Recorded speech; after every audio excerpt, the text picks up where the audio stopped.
Okay,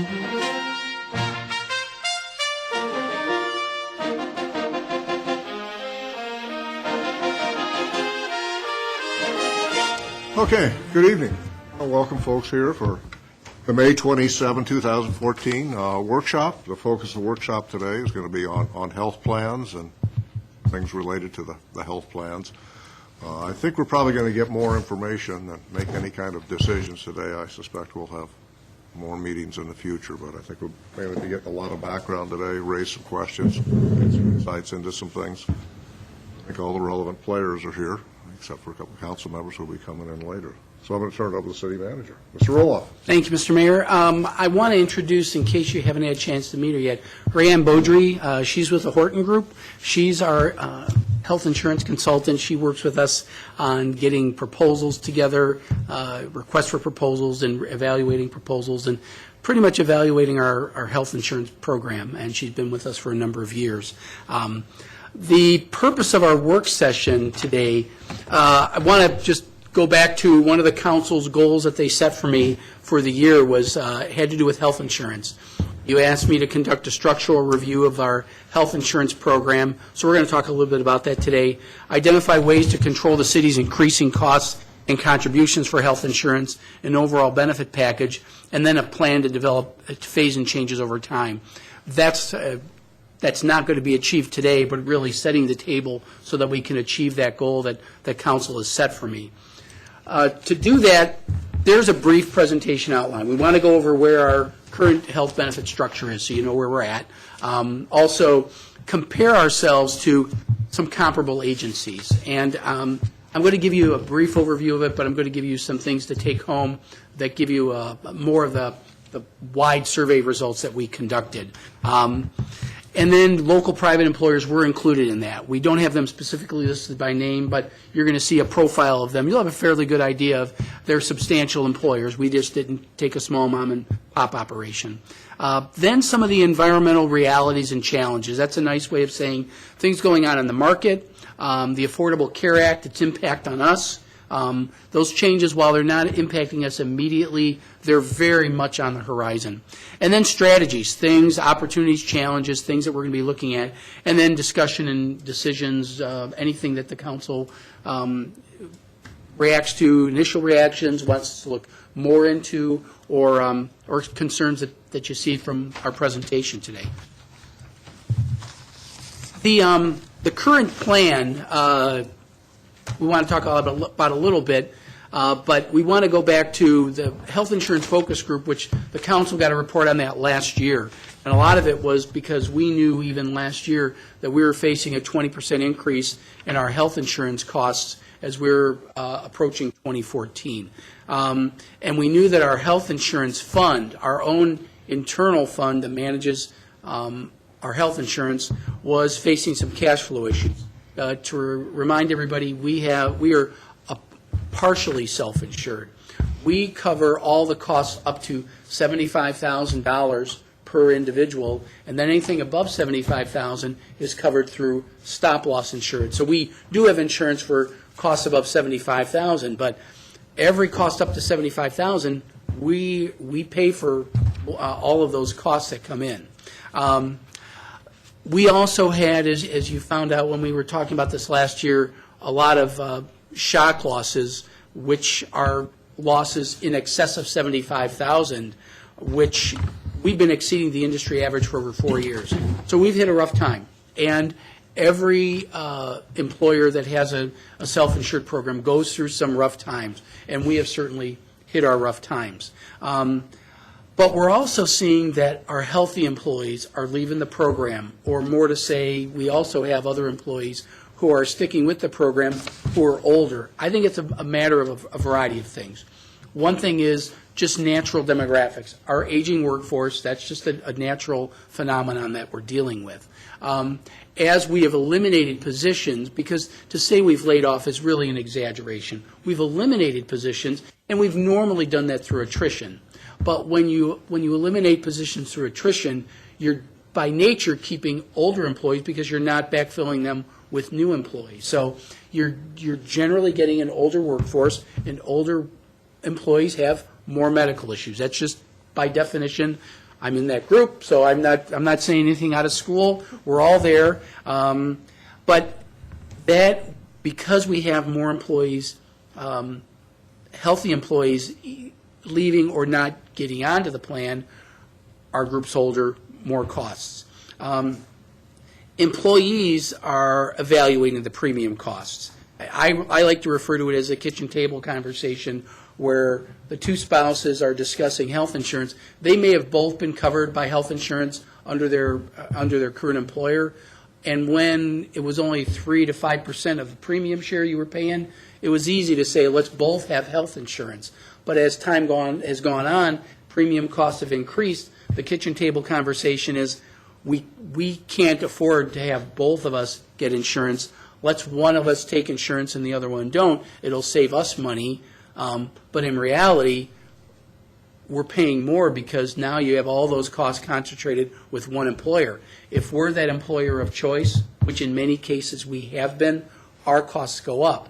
But we're still charging the same amount. Those are the factors that are part of that 20%.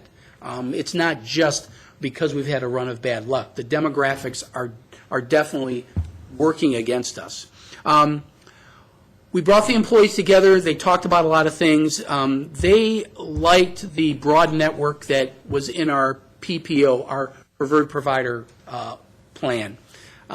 They recognized through this discussion that they had that usage does drive the premium. So the employees were beginning to recognize, at least amongst the group that we've assembled, that usage was driving this. They felt that people who use the system more should pay more, and there should be more of a direct relationship between usage and payment. At the same time, the employees liked knowing what they were paying when they used the services, similar to what the old EPO or the exclusive provider plan was. They would like to know that if I go here, I pay $20. If I go here, I pay $100. I go out of network, I'm paying 70% the insurance only covering 70% versus 90 or 100% when you stayed in the network. So the employees liked knowing what their costs were. So as I mentioned, we have a partially self-funded plan. That's our current method. We have looked at other options. We have evaluated proposals from other places. You may recall that the discussion came out, well, why don't we go to the state plan? And I've been in the state plan in other employers, and quality-wise, it's a plan. It's a very good plan. But there have been provisions that have been added in recent years. For example, there is a premium that they can charge your first 2 years in the program. So even though it's technically less than our current payment, when those premiums are added, you're actually paying as much, if not more, than you're paying under our current plan. So there's a gradual phase-in that you have to have because they don't want people jumping into the state plan and then jumping out. So you can pay a premium of up to 30, is it 30%? 32. 32%, and then 16 the next year. So you're paying a premium to get back into the plan because they're afraid you'll jump in and then jump out. We still have found through our analysis that self-funding remains the most cost-effective option. And the main reason being is because when we're self-funded, we don't have an insurance company on the front end building profit into it. We're not a profit-driven group, so we don't have that. And so we're not charging ourselves that profit built in. So that's kind of where we are with our plan right now. I want to just take a quick break to see if there's anybody who has any questions about how our current plan is. This is all new for Councilor Pansky, but when we only talk about this once or twice a year, anybody may have some questions. Question? You mentioned spousals. If two employees are married working for the city, only one can take the insurance, though, right? That works out that way for us, but it's Because they really both more. can't take it. Right, So correct. We only have one plan. That's only Right. necessary for one. It's when there are two employers, two separate Correct. employers. Correct. Just double checking. Yeah. Can you clarify what shock losses are? Shock losses are anything above $75,000. And there's also a term called lasered.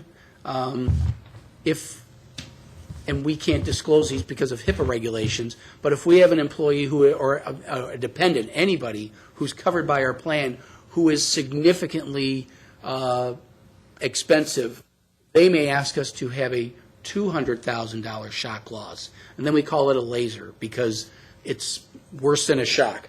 And we have that, and we've had employees or their dependents, and we've been paying the first $200,000. So you can imagine when we have those shock losses that are higher than the industry average, there have been a couple cases that we've had more than one laser in a year. So then instead of even paying the first 75, it's 200. You multiply that by 2.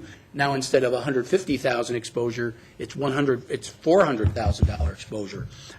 We've had those types of situations, and that's the conditions under which the reinsurer will take us because they know that person's going to exceed 75,000, and they're going to be paying all those. Every dollar over 75,000, the reinsurer covers. They insist on having these folks lasered. And when we go out to bid, we bid out the stop loss insurance every year. I mean, we bid that out and say, oh, company A, company B, but they all take a look at our plan, and if they see those potentials, they say, we're going to laser this person, we're going to laser that person. It could be John Doe, it could be John Doe's son, could be Mary Jones or Mary Jones' husband, it could be anybody in the plan. So- But individuals get lasered. So then it's communicated to you or to Mr. Fitzpatrick, who the individual is, and then is it communicated then to the employee? No, it's. Never. No, never. Or- Okay. No, that's our, It's just a consequence. that's our cross that we bear. Fair. In Okay. fact, I don't know I don't even know them. No, what generally happens is we bid out the stop loss on an annual basis. I'll come with the best couple of packages, we'll discuss them. But even to Mr. Fitzpatrick typically, and to now Trina, we don't disclose the plan participants, and that would be in the final contract. So one person will see that, typically not an individual who can hire and fire at the city, because we wouldn't want anybody to have a bad feeling about a person or individual because of their individual health concerns. Okay, great. Out of roughly 600 employees, how many are lasered at the current time? One or two, but we've had it change. One year it's you, next year it's me. I mean, I'm it's, just asking how, One I'm just looking right at the numbers. I mean, it Yeah, doesn't one. matter, If you doesn't recall- matter who it is, if it switches back and forth. We But had- on average, there's maybe one One out to of One two that are to lasered. two. We've had 10 to 12 hit the 75, and then some That's- over the last several that years. I'm So when aware you of. think about that, when you've got 10 people, that's $750,000 Right. before we even get paid back from reinsurance. and there were 2 consecutive years that we had about 10 people. They were different people each year. So that wasn't 10 people over a 2-year period. We had 20 different people hit that. So, and you can figure that the people who didn't hit it the 1 year and hit it the next, they were probably knocking on that $75,000 door anyway. So significant dollars that we're talking about, because we're only talking people who exceeded 75,000. If you were at 73 or 74, you weren't even counted in that number, but that's a lot of money when you start talking about just single individuals. But At what point does that kick in? I mean, how do we know a person should be lasered? Is it past history or the insurance pre-existing? company figures out based on track record, what do they call it? It's really the What we've underwriting been, well, process. it's an underwriting process, but what we've done in the past several years, which has been a really good thing, is we've had what's called a conditional laser.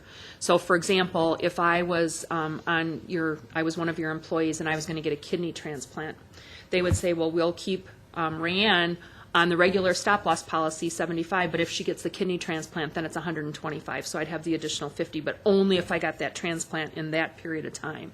So we've been really working very hard to keep the lasers to a minimum, and we've had 1 to 2 over the last several years, but it's been the number of people getting to the 75,000. The reinsurer starts paying immediately when we hit $75,001. They start paying out of their own dollars, but it's how many people have been getting to that point. And when you think of medical inflation, some of the things that didn't cost very much a few years ago, a knee replacement today, as we get older, to Mark's point, might be $55,000, $60,000. If there's a complication, you're hitting that stop loss within a couple weeks of having that operation. So it just sort of depends. Medical inflation's been pretty pricey. Has this last 4-year period of rather in proportionate stop-loss use, has that affected our reinsurance rates to a degree where that's been a concern, or has that been minimal? I would say our rates have gone up, yeah. It's a bit, but reinsurance is property casualty insurance, so they tend to recognize that you're going to have hits. It's sort of like your fire and flood insurance. They know that it's coming. You're going to have these few bad years, and then you're going to sort of even out. And that's how stop loss really works. So while, yes, we've had rate increases, they've been pretty managed over time on a much smaller part of the premium dollar than you might think. I think our total fixed costs are approximately 8 to 10%. 90% is paid out directly in claims. It's not as if they doubled the premiums. Correct. They have not. It's our ongoing costs. It's all those costs, as Rayanne said, with the inflation, then, a knee replacement at $60,000 a few years ago, maybe it was only, $40,000. Well, that extra 20 is coming out of our pocket because it hasn't hit 75,000, and let's hope it doesn't. But so inflation has really hit us more than it's hit the reinsurer. That's a good point. So Let me ask another question here. We talk about the 75,000, but when you get charges, the charges come as we were talking about before. There's the charge, and there are the plans, discounts, whatever they are. We were talking about Medicare Yeah. before. How are the discounts We're- figured into that? In other words, as I told you, we talked Medicare, you might have a $100,000 bill, but the discounts are $97,000, so you only actually pay out $3,000. Are we paying out a Our lot more? standard- Obviously, ours aren't the same as Medicare, but We pay the discounted fee So on the the- claims, on the and we discount. are roughly at approximately 47.5% discount. So if we had a $100,000 charge, we'd really be looking at roughly around 53. okay. The one thing, though, that I would, to your question and to yours, is the 75 has been at 75 since I started working with the city. At that time, you guys used to have 125,000, then it was 110. We've been bringing it down to keep your budget very, very manageable. When you think about medical inflation, now it's easier to knock up against that 75, but if you're thinking about 10 claims, had we gone to 100,000, we would have never saved enough in premium for you guys to take on that additional 25,000 in liability. So we look at that each and every year, too. So the cost against that 75 is going up, but it helps to manage your budget by keeping that stop-loss limit low. And to Rayanne's point, too, when we had a little more of a cushion in our reserve, we did buy down with that, so it wouldn't be such a catastrophic hit. And we also added a transplant rider, and that's proved to be a pretty effective tool that we have, too. I think that was shortly after Mark got here. We talked to Mark about that, and he said, let's go forward with that, and that was a good decision for us, too. But going back to what you just said, and that was going to be my question about raising that 75,000. If we have an older workforce, would it make sense to bring it up a little Well, bit? what we- I mean, you're gambling a little bit that you may have health issues, but Well, and it's really not as much of a gamble as you would think, because at the end of the day, every time we shop this, we ask the carriers for a 75 and 80. We'll go all the way up. And then we decide, okay, did we save enough in premium? If we know we've got 4 people that are probably going to hit again, okay, are we going to save that 20,000 to go to 80? Are we going to save the, and usually the honest answer has been no. 75 is a pretty good level, because most regular stuff stays under that. It's going to be the transplants. It's going to be the big cancers that are going to go over that, and we want that protection for the plan, particularly when we're struggling to manage budgets. It's worth it to keep our maximum out of pocket at a really good level. yeah, thanks. What are the details on the transplant rider? What does that entail? The transplant rider allows us to have not only some financial protection, but also it has some medical management portions built into it. So when the employees and their families are going through that kind of circumstance, they can have the assistance of medical management trying to help them understand the process, help them go through all the mechanics of a transplant itself, where to go, what to look for, how the process works, It's Plus, pretty- it's also after-care, any complications, Right. not just. From the date of a itself. transplant for 365 days following it, 100% of the charges are covered for the employee and the employer. So it doesn't count against the stop loss. It doesn't count, the employee has no deductible, no out-of-pocket, and that includes their immunosuppressant drugs. The great thing about that is they can then go to a center of excellence, know that they've got great care, and that they're going to be taken care of afterwards. I don't have to have a second mortgage on my house or try to sell my It was a firstborn to get a good financial transplant. decision, but it was also a good decision from an employee perspective, too. I think, unfortunately, we've had to have some employees and their families go through that, and we've had good success with that, I think. There's a maximum amount of money that even our plan covers for a transplant. So if we didn't have the rider, once that max was left or exceeded, the employee was going to assume the costs. Now, that was several $100,000, I believe, was the cap. But if it went over that, which it would, almost guaranteed because of the whole year afterwards and complications that result from that, you could find an employee with an extreme financial liability. You talk about second mortgages and things like that. And not only that, as Rand mentioned, Sue, some of the drugs for immunosuppressants, they can be extremely costly. It can be $20,000 a month, just for the drugs. To prevent the rejection of an organ, so it's a very expensive. So to avoid a laser, because by doing that, by getting that type of coverage, we also avoided a laser on that person because it was covered, those things were Right. part of the laser, they were covered by. Going back to that laser for just brief, and I know we got a lot to cover. Yeah. Do we have an appeal process for that, or we're just at if they say the person's laser, that's it? Correct. That's part of the underwriting, because we can choose not to go with them. We can Right. we can go company A to company B. XYZ company might have 2 lasers, the next one might have 1. Right, and it's always really well worth it to evaluate, and we do. Each year, we'll say, okay, what's the likelihood that this is going to happen for this individual? Because, again, if you can get a conditional laser, the reality is you can get rid of lasers. Sure. Okay, but there's a cost. Oh, So everything. they're not nonprofit organizations. Right. So if they think they're going to pay that $125, you're going to pay an extra $50 in premium or an extra $40 in premium. Okay. There might be a little bit of a break even. So if we really think that it's not likely, and we have underwriters for this on our staff and team, so that people are looking at this pretty good with some nurses saying, is this really going to happen? And then we evaluate whether we take the laser or we pay a little extra in premium. I'm going to ask if we can Yes, move on. please, thank you. We only have till 1:45, and we got a lot of pages. So the next issue is how do we compare with our other public and private employers? We've got a whole survey with lots of data that I'll just give it to you to take home with you.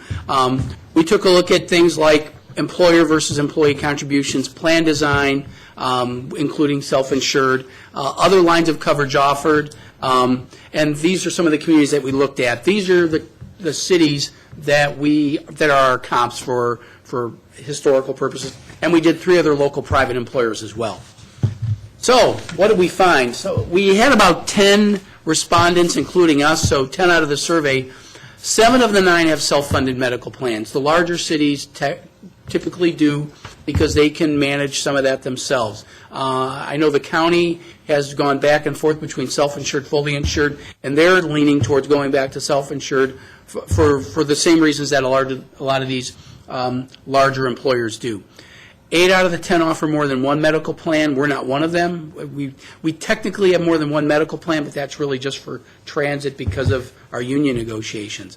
5 out of the 10 offer 3 or more medical plans. So a lot of times that is offering a higher deductible, lower premium type of thing. You can do those types of things.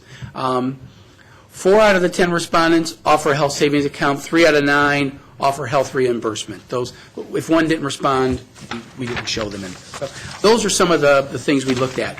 Additionally, wellness is a big issue. 5 of them are standalone programs. That varies on the definition of wellness. We're going to get a little more into that a little bit later, but biometric screenings are things that we take a look at statistics about our group.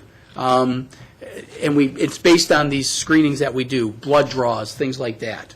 And it helps us understand what our workforce looks like. But we currently only do screenings for our employees. We do not do them for dependents. I think we allow it, but we don't require it. There's no reason that we offer it right now. Only one respondent offers employer contributions to wellness activities through the HRA. One respondent offers a contribution differential based on tobacco use. 8 or 9 are in the process of looking some other type of differential for HRA biometric screening, which means they're taking a look at the how healthy the group is and basing rates on that as well. We do offer a discount right now, and we'll get into that a little later, but it's only on taking the health risk assessment. 9 out of 9 are still eligible to participate in the health plan if they don't do the HRA. That includes us. We just have a premium if you don't take the health risk assessment. 4 out of the 10 offer an employee plus one. And I want to just briefly tell you about employee plus one. There's a lot of assumptions that employee plus one means like a single parent and a kid, and that's true. That does include that, but that is not the correct stereotype. It really is more of the empty nesters. It's not an employee plus one child. It's an employee and another spouse.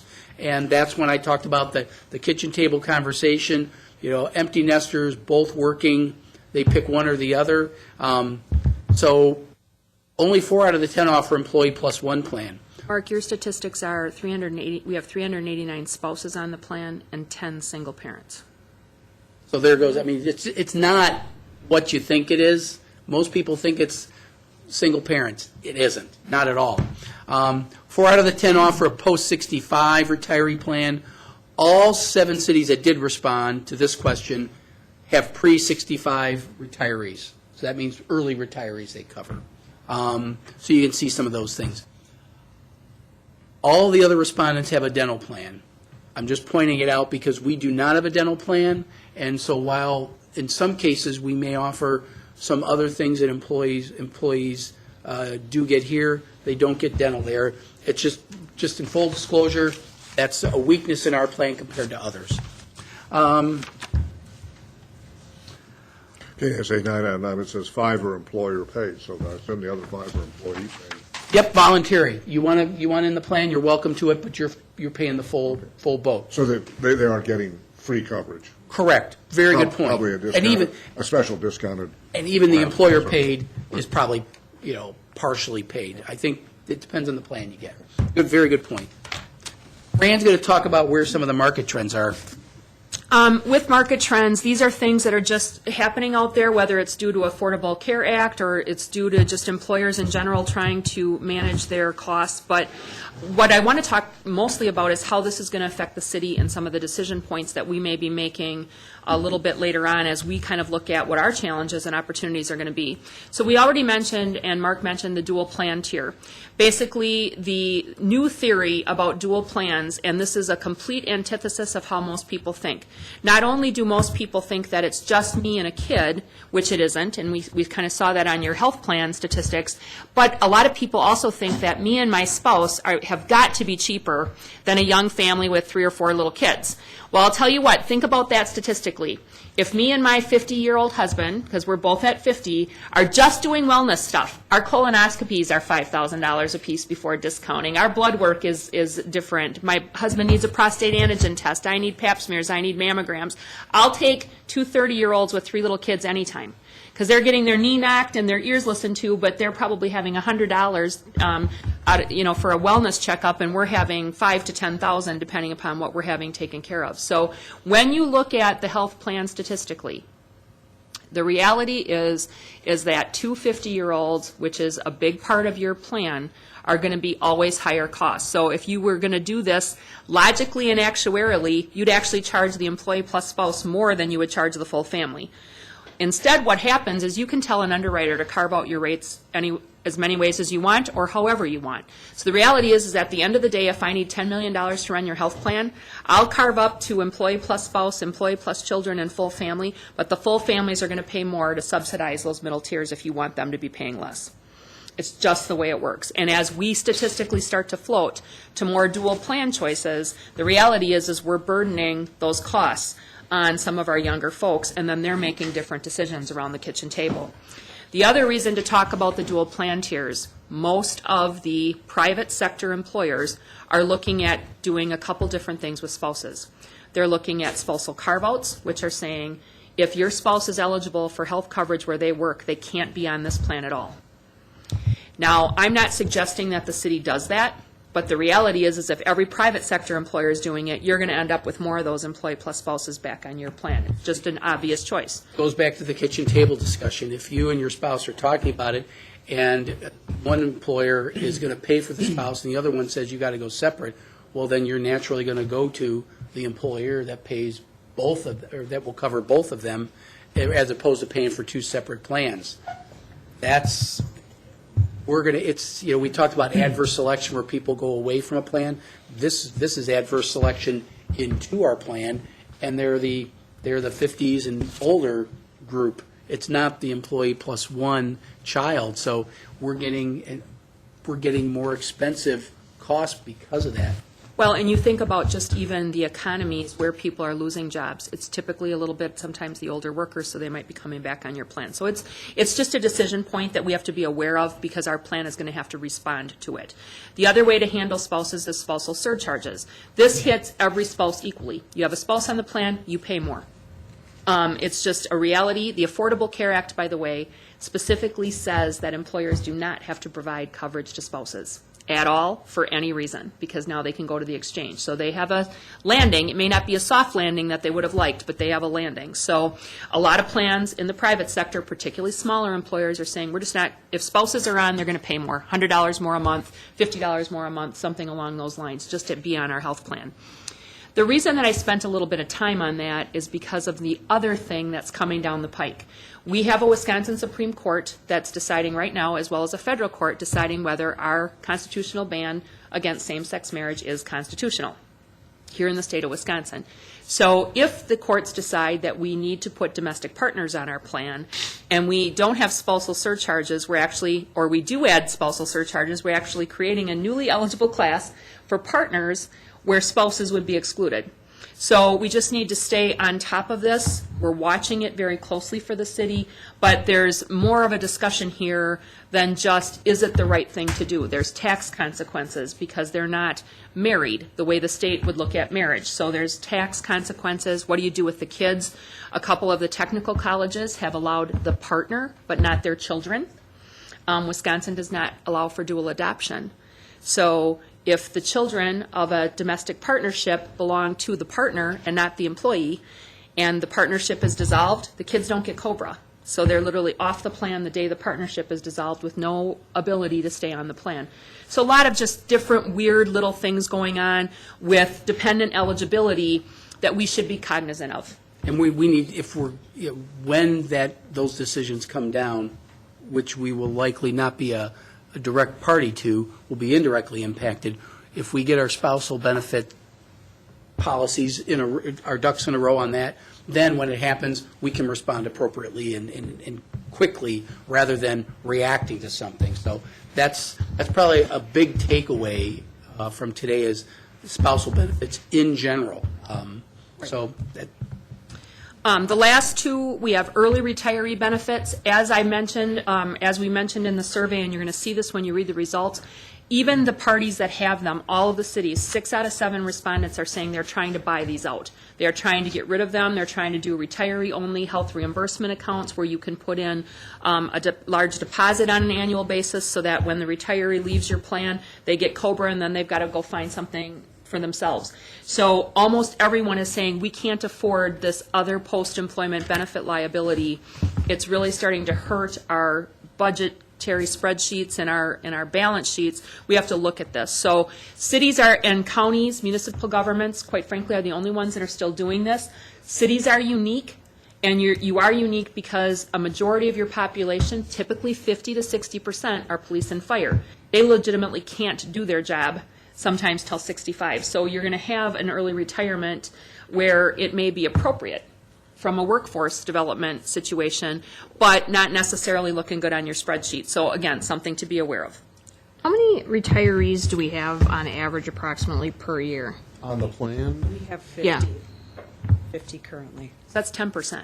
The only reason why I ask is because typically the conversations that I have with people that either just retired or are looking to retire is, to Rhiann's point, they literally will go and have any test, anything done the last 6 months of employment before they're off. And That's that's just been a the big rea- challenge with our costs demographically the last few years, too. We've had retirements based on post-Act 10, when But the- bargaining agreements are going to come up. But the retiree pays Everything. the full premium though, right? City doesn't pay a portion of that, do they? Right, but think about your own mindset. If I was going to pay roughly $2,000 a month for a family plan, why am I going to do that? I know I'm getting a value out of it. It's not usually just for a safety net or a protection anymore. If I'm really truly healthy, I'm going to go look for private insurance that costs me a lot less. So we're getting adversely selected against by having those retirees on the plan, even paying full premium. They know they're getting a value out of it. We are all good consumers. Thank you. Yeah, I'm one. Right, but and a lot of times it's a safety net. I had something go on, or I'm, in our age group, and I say ours collectively, and some of you are younger, so I apologize, but we're very much about. It's why we sign up for Obamacare. We think you have to have insurance. We're a lot more cognizant about stuff like that than our 25-year-old kids. But the reality is we also know we're going to get something out of it, or we wouldn't do it, and we certainly wouldn't do it if we had another place to go. Comparatively speaking, if you paid full, it's slightly under $2,000 a month for a full family plan. If you take that out, that's $24,000 a year. Are you going to get more than $24,000 worth of health care? You get a colonoscopy and in some other medical procedure, you're halfway there. Those knees, those new hips. To your point, Councilmember Herman and Councilmember Allison Osby, I think you're right on in terms of some of the additional costs that we just realized recently.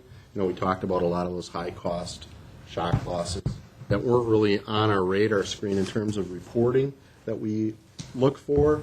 And we really incentivized early retirement with our new pay plan.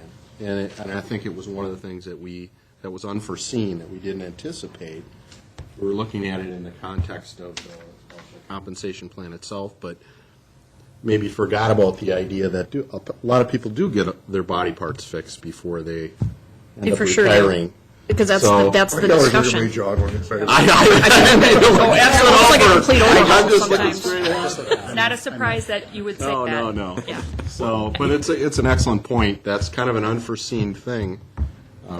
Well, and to that same logic, there go part-timers. Now that the Affordable Care Act has set full-time at 30 hours a week, anybody below that, we have people here, for example, I believe the library contract still says 720 hours a year. That gives you a lot of time to go get health care. And I'm not picking on them, but part-timers, typically somebody works for a municipal government because maybe their spouse is self-employed, or they have a family farm, or they're doing something else where there's not workers' comp insurance. And so we have a lot of additional risk with these two groups. No private sector employer anymore is offering coverage to part-timers, even if they pay the entire freight or some portion thereof. So this is a huge benefit that psychologically the city gives to people. I'm not, again, advocating 100% that you change it in a flash, but it is something we need to be aware of because no one else is doing it. You may be getting people coming to look for work here for the benefits and not necessarily for the work. So it's just something to be cognizant of. Now ACA, Rhiann? ACA. And I'm going to go through this pretty quickly. For anybody that wants to spend any time with me afterwards, we can talk about ACA till probably the cows come home.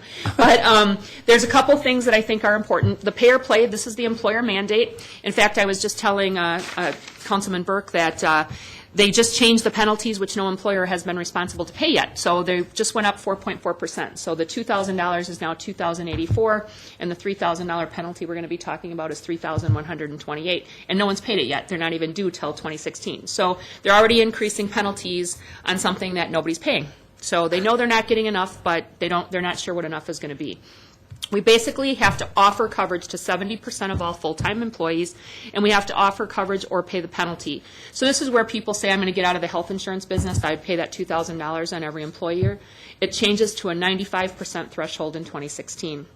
Failure to offer appropriately or the decision not to offer get you the same penalty.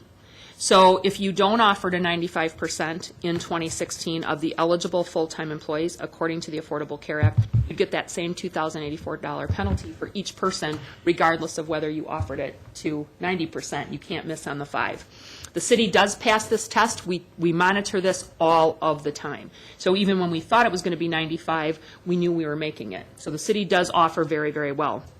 The affordability provision, this is the $3,000 per person who doesn't pass the test penalty. You test the employee contribution, so the employee portion of the premium, of the lowest paid employee against the lowest contribution. Single plan is the threshold. So the ACA does not mandate coverage to the spouse, which is why we can test to the single plan employee contribution. Mark's going to take you through the test because this is an actual city example. This is how it applies to us. Right. So taking 30 hours a week is 130 hours a month. The lowest paid eligible employee currently makes $10.90 an hour, or $1,400 plus per month. 9.5% of that's $134 a month. The current employee single premium contribution is $101. So we're under that, we're okay. We don't exceed that $134.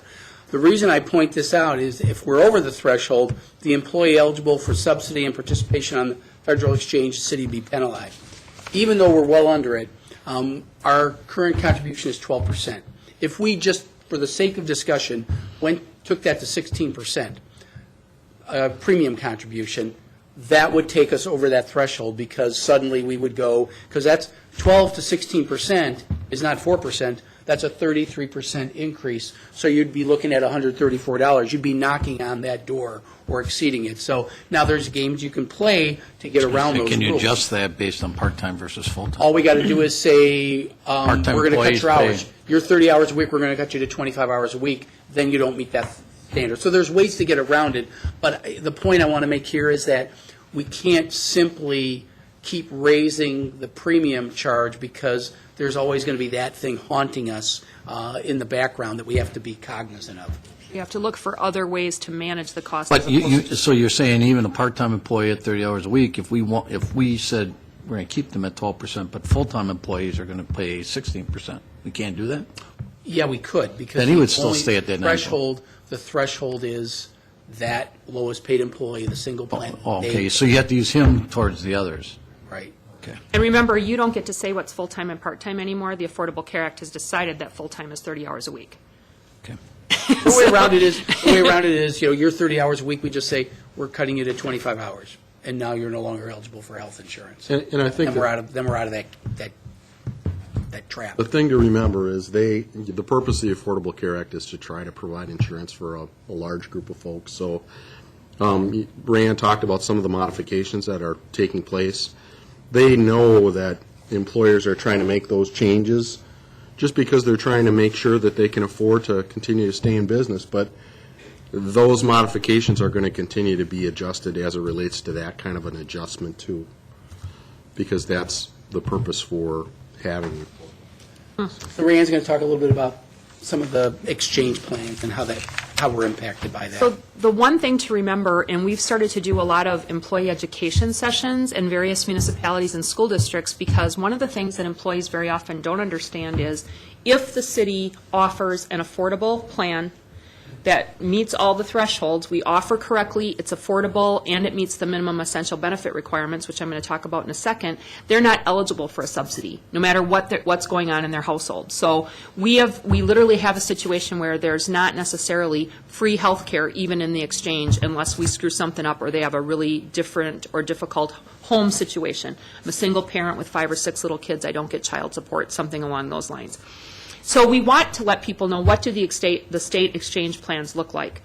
The bronze plan, which is the threshold for the balance, is a $2,000 single deductible, $4,000 family, 60-40% coverage in network, no prescription drugs other than generic. So it looks very much like a Medicare Part D prescription drug plan. That plan, for me, my husband, and my son, with after-tax dollars is over $22,000 a year, and it's after tax. That's the bronze plan. So the federal, and so as you go up, silver, gold, platinum, you just get 70%, 80%, 90%. There are no 100% plans and a few more drugs. So it's not necessarily even a who's my doctor situation here in Wisconsin. It's what plan can I afford to buy and what drugs do I need within my world. So it's just an interesting way to look at healthcare from what is even offered. So it doesn't look like Medicaid, it doesn't look like Medicare. It's a very different threshold, and it's important. Minimum essential benefits, the state of Wisconsin is probably the second toughest insurance state in the U.S. We have 48 different mandates, and the city has to cover each and every one of those things. So it can be something as simple as chiropractic has to be covered here in the state of Wisconsin. If I'm a private sector employer and I'm self-funded like you guys are, I can actually select my state. So maybe I want to be statused in Utah where they have 4 state mandates. Cities can't really do that. So we're kind of stuck with what Wisconsin mandates that we offer. And we as an insurance state will say non-federal self-funded governmental entities have to cover like fully insured carriers do. So we don't get away with some of the same things. Again, the city passes the minimum essential benefits test. We meet our actuarial values. We meet reasonable care standards under the Affordable Care Act. There's no way the city will get a penalty. Now, we also have a new requirement starting this year. Next year, it includes prescription drug copayments. In network, everything counts against a maximum out-of-pocket. So my deductibles, my copayments, my coinsurance, if I have them, everything other than a penalty has to count to a maximum out-of-pocket. You can only charge employees, minus their premium contribution, $6,300 a single and $12,700 a family. So if you have a couple of kids, for example, that are huge asthmatics or get a lot of ear infections and they're going to the doctor, they're going to have a maximum out of pocket. It's called the MOOP. So you're going to be hearing about a few of those things. The MOOP, and then there's the practical out of pocket. You can make up your own acronym. You can't simply resolve this by increasing the deductibles because essentially you're going to hit those walls as well. So that's the new world that we're dealing with. And the other part we want to remind everybody about is where we are with collective bargaining agreements, the post-Act 10 and 32 world. Police and fire still negotiate for premium contribution. They don't. They are unable to negotiate at this time features of the plan. So we can change plan features. That's still going through the court system. That could get changed. We believe the interpretation is going to remain that we can dictate what the plan will be. The only thing we can negotiate is the premium share. But stay tuned for that. That's still out there. And just the reminder that because transit workers were excluded from Acts 10 and 32, we technically have a separate plan for them because they did not want to go to the plan that the council approved, and we had no say in the matter. It was part of our agreement. So until we renegotiate that contract, which we will be doing this year, they're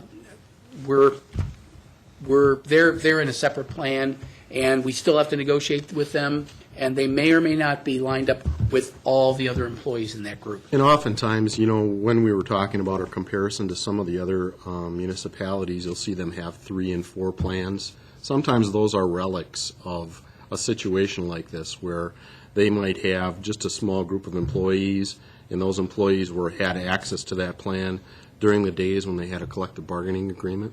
So some of the municipalities are transitioning to less plans as a result of that, but this is an example of that on a smaller scale where we have 2 plans and transit has their own plan because of their CBA.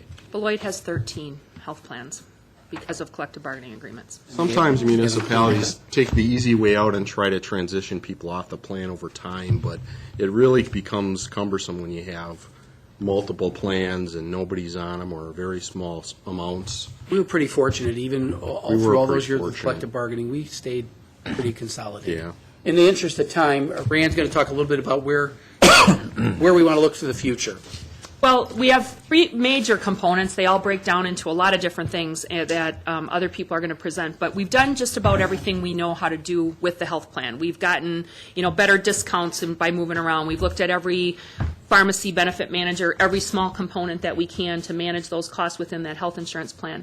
So the whole point of this is, what else can we do to encourage people along a pathway to health? Because the reality is we've got to control utilization, and we've got to get people doing the right things in the right setting. So we're looking at an employer-sponsored clinic here, because we want them to use more cost-effective services. I think you guys have heard about some of that endeavor, and John is going to talk a little bit more about that, I think. But we also are looking at wellness initiatives. City of Eau Claire, for example, you're going to see that on the survey. They're doing an outcomes-based wellness strategy. A little bit more about that later. But literally, people are starting to say, we're not going to have a carrot and a stick separately anymore. We're going to beat you with the carrot if you don't comply. So there's a little bit more of a dearth of, we want to give you the reward, but we have to get you to do the right thing in the right setting at the right time. So we're looking at all of these things together. It's not just an individual component anymore. I know I described things very No, I'm only laughing because my husband works for an employer that implemented the clinic and with their whole program, and I'm one of those that don't want to have to comply. So my husband's to the point of, you need to do this, this, this, or because if we don't, the premium goes up. So, he's going to throw me out. I'm glad you're doing that. Rand, but I mean, a number of employers have a mandatory HRA, and if you don't take the HRA, you can't. Right, you can't participate. And the reason is, it's the unhealthy people that elect not to participate in the wellness programs and kind of have the unhealthier behaviors and unhealthier lifestyles. So I think so that's- while you say, while we jokingly say it's being impaired, sometimes that's the group that is costing you the most. But we do want to give those rewards. I think every employer wants a healthier workforce. We want presenteeism instead of all of these other, isms that we end up with. But the reality is how do you incentivize people appropriately? And I think we're finding with the public and the private sector, there is a cost to incentivizing to get any sort of return on that investment. I think, and Councilmember Fitzgerald, you hit it right on the head. I think a lot of our employees understand that too, and that was one of the reasons why they suggested to City Manager Roloff that we go with the copay plan. They understood that if you use the plan more, you really should pay more. And we're going to talk a little bit more about some other communities. We only have about 7 minutes, so we're We going don't to really have 7 minutes, so we got about 4 or 5 minutes, because I want to talk about where we go from here. Given Right. we only Very have, good point. We're not going to get all the way through, so we got about 4 or 5 minutes. Okay. Employer-sponsored clinics. It's very common in the private sector, and it's growing in popularity in the public sector. I can tell you that we're currently participating with the county and the school district on researching the potential for that. And we're going to be looking for proposals and then evaluating those proposals. We can't give you any specific numbers because we have to evaluate that first, but that's what we're looking at. The benefits of it creates a more cooperative solution than just cost shifting. More quality time with individuals coaching versus care, and more complete care. It meets the reasonable care standards of ACA, but the whole idea is to adopt healthy lifestyles. It's really a stepping stone to wellness and workplace health. It helps us control utilization of health services for chronic illnesses, because if we can manage some of those things on the front end, we're not paying for them on the back end. We become the primary provider, and so that you have that relationship that you're creating with the employee and their primary provider. And it creates easy access point for cost-effective care, because everybody knows where it's at, they get to go there. Sheboygan has probably the most experience in this area doing that. The city, county, and the school district all have done it. Waukesha just had this approved recently, and Eau Claire is in the process of doing this, right? Take a look at it. I think they're a little bit behind us in terms of the process. West Bend does it at the school district level. They did not bring in the county and the city. I think there are some issues down there, which if I was in the West Bend School District, I would have avoided going to them too, going to the other agencies. And that just, sometimes it's a great match. Right now, the school district and the county here are very interested in it. The county HR director was the person who implemented it in Sheboygan County. So he's very familiar with it and has been providing a good deal of resource and, teaching us how that works. These things that you really consider these things more like a clinic light. It's not like going to the doctor, and that the services that would be provided are limited. Is that correct? We would identify the most common services that, Common services, but it's not for significant testing and that type of thing. No, the whole It's more idea is- for At least not initially. earaches, ear infections. Right. Some of our those wellness types of stuff. things. Yep, the easy labs, eventually will get taken care of there. so the next slide kind of covers some of that. The whole idea is you want to get utilization. That's how you get your return on your investment, because you're investing in a clinic, you're investing in the cost for that clinic. So location and access is very important. Not only the employee, but the dependent needs to buy in. Any and all dependents who are part of the plan need to buy in. The employee share for services has to be priced well enough that they choose to go to our clinic versus another option. So pricing it is very important to steer people towards using it. We talked about the selection or the partnership with county and school district. Vendor selection is very important. You do decide on what levels and numbers. Do you have nurse practitioners? How many physicians, physician's assistants, hours? Hours has a lot to do with utilization. Do you have something from 5 p.m. to 8 p.m. so that people can go after work, bring their kids after work, so they don't have to take them out of school or get out of work to do those things? Make it more convenient for the employee and their dependents to use that. Services can be, primary health services are really what Tom talked about. Health coaching, biometric screenings, pharmacy. There's a lot of other things you can do there. You're not required. You can do whatever you want. What you try to do is grab the stuff that takes the most volume that you can get the best discounts on by providing it yourself. Wellness programs, basic programs are what we do right now. We do a health risk assessment. The program design is that if you participate in the health risk assessment, instead of paying 15% premium for health insurance, you'll only pay 12%. That's how it works. The whole idea is to steer you towards healthy lifestyle initiatives. When you've been screened, you'll get notified, here's what we found. If you have high blood pressure, they'll suggest that you go to a doctor. Sometimes they say, you need to go to a doctor immediately, or you need to go to a doctor within the next 2 weeks. With ACA, they do allow for premium differential and reduced employee premium contributions. That's permitted under ACA. So what we're doing right now is totally okay with what ACA is. What we want to do is get more participation-based wellness, get employees to be more engaged, more active in those. Transition to outcomes-based wellness. It's not just a matter that I got my blood pressure taken. It's I do something about it when they say your blood pressure's up. What do you need to do something about it. Disease management, coaching, getting those types of things. Let's see. Sue? So some considerations that we need to take a look at is currently we only offer the health risk assessment to employees. Do we want to consider adding spouses and retirees to the health risk assessment? Another consideration is what is the cost of a vibrant wellness program, and then also the return on investment. If you do any type of research on that, studies suggest 2 to 1, some studies suggest 3 to 1. So for every dollar that you spend on wellness, your return could be 2 times or possibly 3 times. There's also studies that will suggest it's more.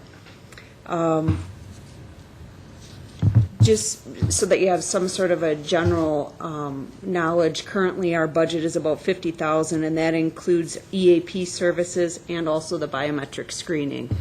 And with the EAP and the biometric screening, we're looking at about $40,000 right there. So again, just to give you some basic knowledge of where we're currently at. The current value of the biometric screening and the health risk assessment is, like Mark had said earlier, it's 3% savings in premiums. So again, just so that you basically understand what that equates to, for a single policy is about $300 annually. For a dual policy, 2 people is about $570, and a family is about $700, just so you have some sort of a reference there.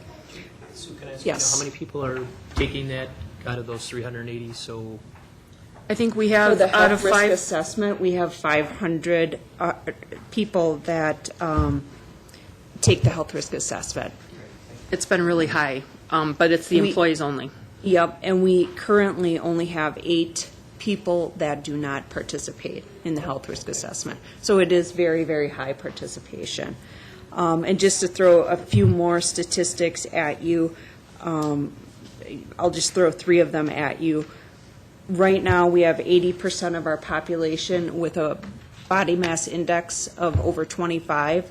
So that means that we have 100 that have less than 25. Another statistic I think that is important to know is that we, as part of the health risk assessment, people fill out, or employees fill out a questionnaire.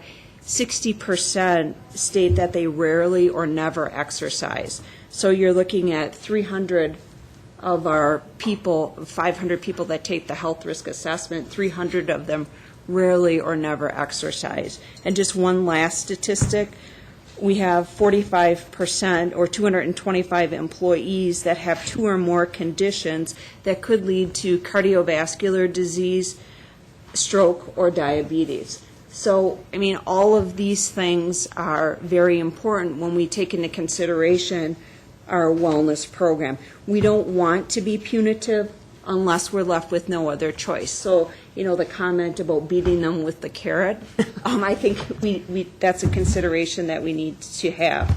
So Let's do this, too. We need to wrap right Okay. now. We're already over our Okay. time for this, so we got to figure out where we need to go to. So what are 3 or 4 more key things? Okay. Well, I think the wellness part has got to be, we got to get more people Yep. involved in it, because it's not just the employees, it's the dependents as well. Yep, and that was, If we ignore our dependents, we're really ignoring half the healthcare costs. as well as retirees. Yes, so we need to set up plan design to encourage employees to seek care in the appropriate venue. So if we get an employee-sponsored clinic, that's one thing. To get them to a specialist, if need be, we'll do that, but we make sure you get to the appropriate venue. And overall, gets reduction in medical costs. So future strategies and phase, and really what we talk about next are, you know, increasing employee engagement, address those eligibility issues. What do we do with spouses? How do we address carve-outs? Because those are things that we are paying for right now that we are not required to do, but they're major policy issues for the council. The employee-sponsored clinic, we're going to be evaluating proposals when they come in and make an appropriate recommendation based on that when it happens. And then wellness, as Sue said, the investment gives you really good payoff, so we need to take a look at investing in that, and maybe that's done in conjunction with the employee-sponsored clinic if we can make that happen. Okay, where do we go from here is the question. I just gave you a ton of stuff. I know. And I recognize that. And We'll talk about it more. with the limited amount of time we have, I really think we probably need to have a discussion at a future time, a future meeting, not necessarily in a workshop session, just part of a direction to city manager at a future meeting. Take this, please call us with questions. We'll try to answer any questions you have, whether it's about our current plan or where we're going with it. As we get the proposals, we'll evaluate them, we'll provide you information on that. We're thinking of maybe doing a site visit, which may take an investment of time, but if you're interested in looking at one of these employee-sponsored clinics, happy to make that available to you if that's something you want to do. Anything else for the good of the order? People want to throw in a comment? I know it's fast here at the end, but I'll put something on an agenda so that tight. we do have follow-through. okay, we'll bring it to an end. Thanks, folks. Thank you. Thanks, everybody, for being, sorry about that. That's Sue. okay. Thank you. Thanks so much, Rita.